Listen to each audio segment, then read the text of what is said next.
وما لنا ألا نتوكل على الله وقد هدانا سبلنا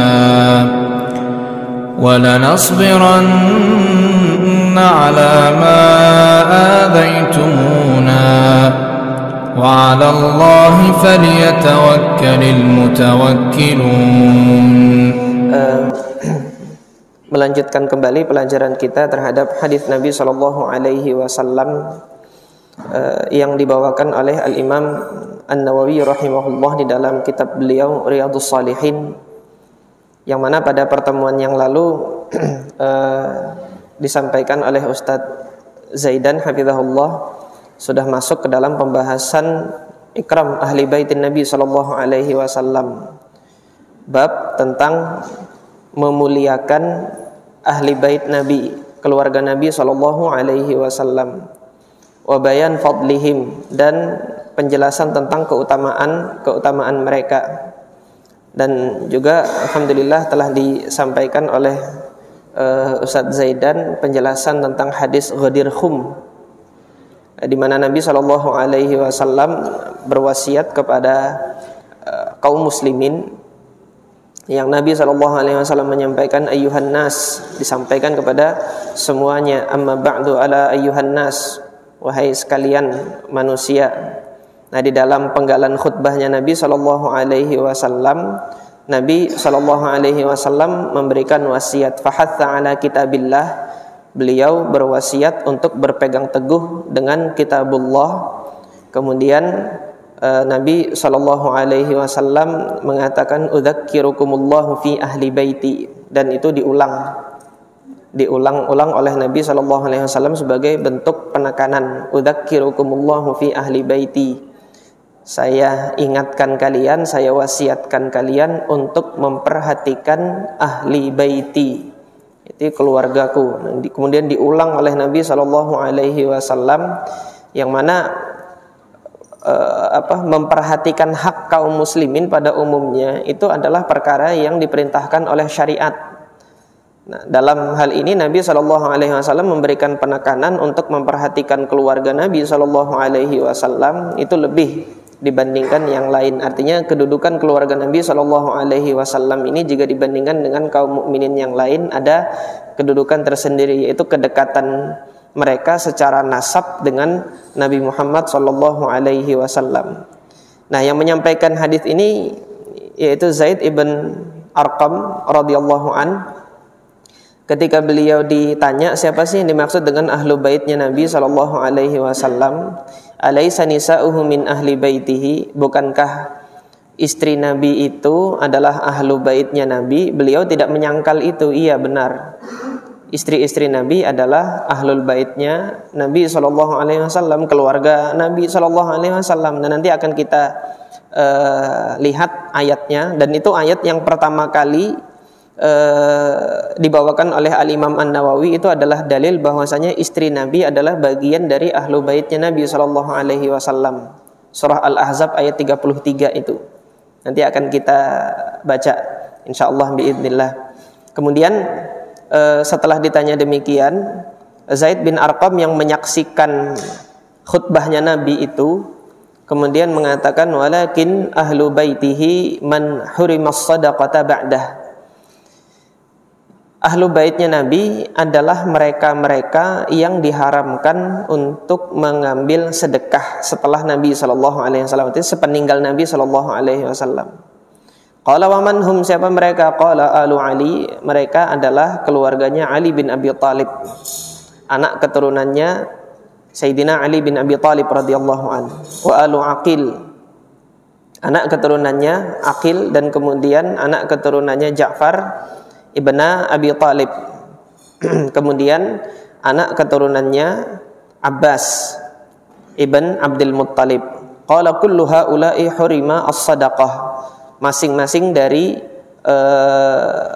keluarga yang demikian ini diharamkan sedekah atas mereka. Ditanya, qala na'am, iya.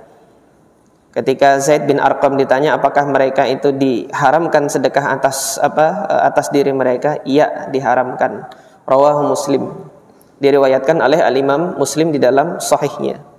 Kemudian di dalam Sahih Ibnu Khuzaimah, Al-Imam Ibnu Khuzaimah meriwayatkan pula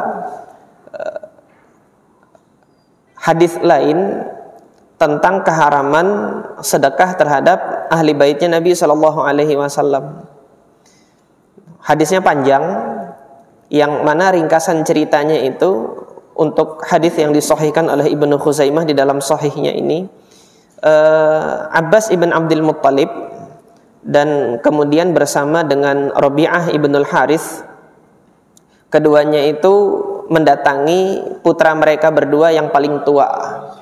Karena sudah sampai Sudah sampai umur mereka untuk menikah, tetapi mereka tidak punya cukup dana untuk membayarkan mahar kepada calon pengantin wanita yang hendak mereka nikahi. Maka kedua ayah ini, yaitu Abbas ibn Abdul Muttalib dengan Rabi'ah ibnul Harith, mengatakan kepada putra mereka, Abbas bin Abdullah, putra tertuanya adalah Fadl ibn Abbas, kemudian Rabi'ah ibnul Harith putranya dinamakan Abdul Muttalib ibnul Harith. Dikatakan, wahai kalian berdua, pergi kepada Nabi SAW, minta kepada Nabi untuk dipekerjakan sebagai amil sodakoh. Kemudian perkara ini, pembicaraan mereka itu tidak lama kemudian dihadiri oleh Sayyidina Ali bin Abi Thalib datang. Ali bin Abi Thalib datang. Ketika datang mendengar penjelasan tersebut, mau kemana? Ini mau bertemu dengan Rasulullah agar mereka berdua dipekerjakan untuk Untuk menjadi amil zakat, amil sodakoh, supaya mereka mendapat bagian sebagaimana bagian amil.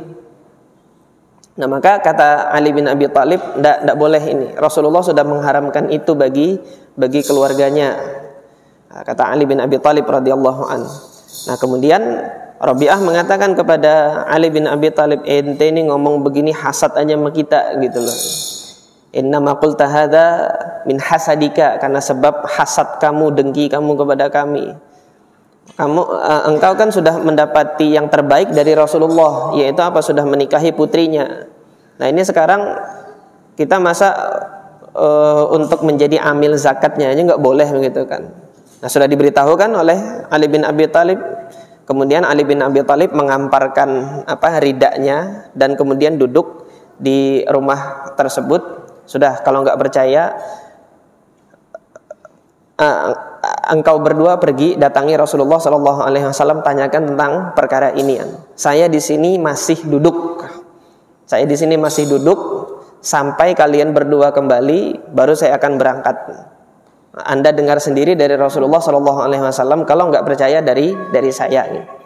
Ketika datang kepada Rasulullah SAW, keduanya menanyakan hal tersebut kepada Rasulullah, dan pada saat itu Rasulullah sedang berada di rumahnya Zainab. Dan ketika itu sudah diturunkan ayat hijab, artinya antar orang-orang yang lain yang bukan mahramnya Zainab itu dibalik hijab. Nah, keduanya datang mengutarakan maksudnya sebagaimana tadi disampaikan oleh kedua ayahnya, agar dijadikan amil zakat gitu. Rasulullah SAW diam. Kemudian Rasulullah menengadah ke atas. Meskipun syariat tentang haramnya sedekah bagi keluarga Nabi SAW itu sudah diturunkan. Tapi Rasulullah pada saat itu mendapatkan wahyu lagi untuk yang kesekian kalinya, sebagai penekanan bahwasanya keluarga Nabi SAW nggak boleh menerima sedekah. Nah, Rasulullah menengadah ke atas dalam beberapa waktu yang lama. Kemudian keduanya menunggu, kok lama sekali gitu loh. Ketika keduanya menunggu lama sekali dan sudah hendak pergi, Zainab dari dalam itu dengan tangannya itu memberikan isyarat, diam di tempatmu, tunggu. Itu wahyu sedang turun kepada Nabi Muhammad SAW. Wahyu sedang turun kepada Nabi Muhammad SAW. Maka setelah itu mereka bersabar untuk menunggu. Setelah bersabar untuk menunggu, baru Nabi SAW menyampaikan bahwasanya sedekah ini adalah ausakhun nas, dia kotoran manusia, kotoran-kotoran dari harta orang-orang. Maka dalam hal ini diharamkan bagi keluarga Muhammad untuk mendapatkan bagian dari sedekah tersebut. Gak boleh kalian ngambil dan gak boleh kalian menjadi amil. Benar sebagaimana dikabarkan oleh Ali bin Abi Thalib. Nah terus kalau itu haram, solusinya gimana? Nah, hari ini kan masyarakat ketika dikatakan ini haram, yang dibutuhkan masyarakat kan solusi. Nah sekarang lihat sunnahnya Nabi SAW ketika menetapkan suatu hukum, Rasulullah memberikan solusi. Ada yang halal. Nah pada saat itu ketika sudah diharamkan untuk mengambil bagian dari sedekah, Rasulullah SAW memerintahkan sahabat yang memiliki putri yang memang diinginkan oleh keduanya itu untuk dinikahi. Fulan, nikahkan putrimu dengan ini. Fulan, nikahkan putrimu dengan ini. Rasulullah sampaikan, adapun sodaknya, maharnya, tolong ambilkan dari khumus. Harta khumus itu 1/5 dari harta rampasan perang. Itu yang dihalalkan untuk Rasulullah dan itu yang dihalalkan untuk keluarganya Rasulullah SAW. Nah, jadi riwayat Imam Ibnu Khuzaimah ini semakin menjelaskan apa yang dikabarkan oleh Zaid bin Arqam, bahwasanya yang dimaksudkan dalam hadis Ghadir Khum ini untuk diperhatikan keluarganya Nabi karena nggak boleh dapat bagian dari sedekah gitu. Kalau nanti suatu saat ada keluarganya Nabi yang hidup di bawah garis kemiskinan, tetap nggak boleh dikasih sedekah, tetapi nanti diambilkan dari khumus, 1/5 dari harta rampasan perang. Lah hari ini kan sudah nggak ada perang. Ya, ketika hari ini sudah nggak ada perang, gimana? Ini kewajiban Amirul Mukminin untuk memperhatikan keluarga Nabi SAW, zuriatnya Nabi SAW. Ini kewajiban dari waliul amr, kewajiban dari pemerintah untuk memperhatikan mereka, karena memperhatikan keluarga Nabi SAW itu adalah wasiatnya Nabi SAW. Satu. Kemudian ditegaskan lagi oleh Abu Bakar As-Siddiq radhiyallahu an di hadis yang kedua. Di hadis yang kedua yang dibawakan oleh Al-Imam An-Nawawi rahimahullahu an Ibni Umar, diriwayatkan dari Abdullah ibn Umar radhiyallahu anhuma, an Abi Bakr As-Siddiq, dari Abu Bakar As-Siddiq mauqufan, secara mauquf. Nah, secara mauquf artinya terhenti dari sampai kepada Abu Bakar As-Siddiq saja, dan ini bukan ucapan Nabi. Ucapan Nabi sebagai wasiat untuk memperhatikan keluarganya itu di hadis Zaid bin Arqam dari sebelumnya. Nah, di sini yang dibawakan kedua kali oleh Al-Imam An-Nawawi, ini ucapannya Abu Bakar As-Siddiq radhiyallahu an. Jadi Abu Bakar As-Siddiq termasuk yang hadir di hadis Ghadir Khum ini. Karena para sahabat ketika itu banyak termasuk yang hadir dan mengetahui wasiat tersebut. Maka beliau ulang lagi wasiatnya dengan mengatakan Urqubu Muhammadan. Perhatikanlah Muhammad, perhatikanlah Nabi Muhammad itu. Ra'uhu, berikan perhatian kepadanya. Ihtarimuhu, muliakan dan berikan penghormatan kepadanya. Wa akrimuhu, muliakan Nabi Muhammad itu fi ahli baitihi, dengan memuliakan, dengan memperhatikan keluarganya. Nah, pada saat ini kaum muslimin yang tidak mendapati Nabi Muhammad SAW pada saat hidup untuk memberikan penghormatan, pemuliaan kepada Nabi Muhammad SAW, maka muliakanlah ahli baitnya Nabi SAW, muliakanlah zuriatnya Nabi SAW. Karena ahlu baitnya Nabi SAW tadi yang disebutkan oleh Zaid bin Arqam, keluarganya Ali bin Abi Thalib, anak keturunannya Ali bin Abi Thalib, anak keturunannya Aqil, kemudian Ja'far, Banu Abi Thalib, kemudian wa alu Abbas, keluarganya Abbas ibn Abdul Muttalib radhiyallahu anhum ajma'in. Nah, berkenaan dengan makna dari hadis ini, Al-Hafidz Ibnu Hajar rahimahullah di dalam Fathul Bari, beliau mengatakan urqubu Muhammadan fi ahli baitihi.